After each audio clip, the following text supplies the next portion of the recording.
Hi, I'm Michelle Qureshi, and this is where I share God's glory through our stories. Make sure to take a moment to like the video and subscribe to the channel and click that notification bell so you can follow along.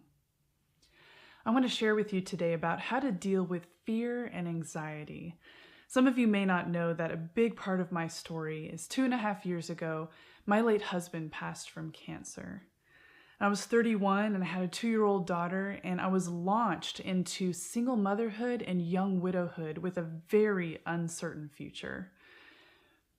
There's been a lot of ups and downs since that time, but there are these two things that keep me coming back to a sense of calm and a sense of peace, and I wanted to share them with you.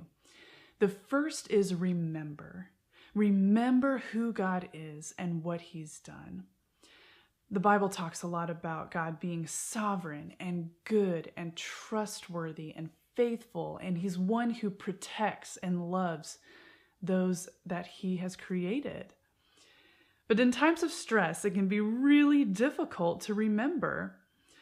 What we can do on a practical level is a few things. Spending daily time reading the Bible, to remember what it says by constantly putting it before our eyes.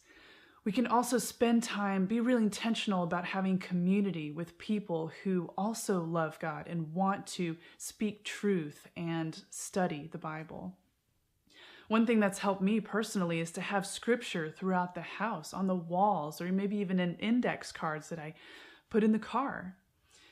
I'm also an avid journaler, and it's extremely beneficial to look back at other entries and see God's faithfulness on those pages.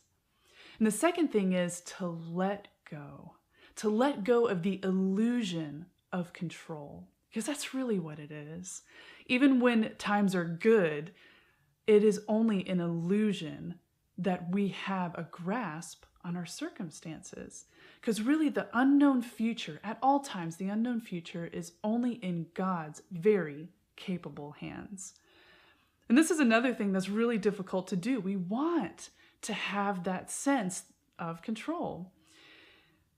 But what has helped me is to pray for the strength to be weak. To pray this prayer that God, I can't, but through me you can. And to invite Him to help us to open our hands and let go of that sense of control.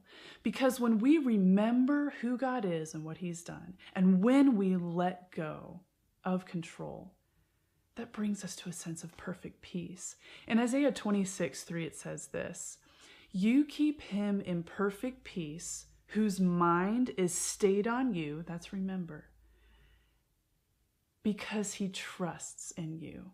And that's letting go. Thanks so much for joining me today. Please take a moment to like the video and subscribe to the channel and click that notification bell so you can follow along.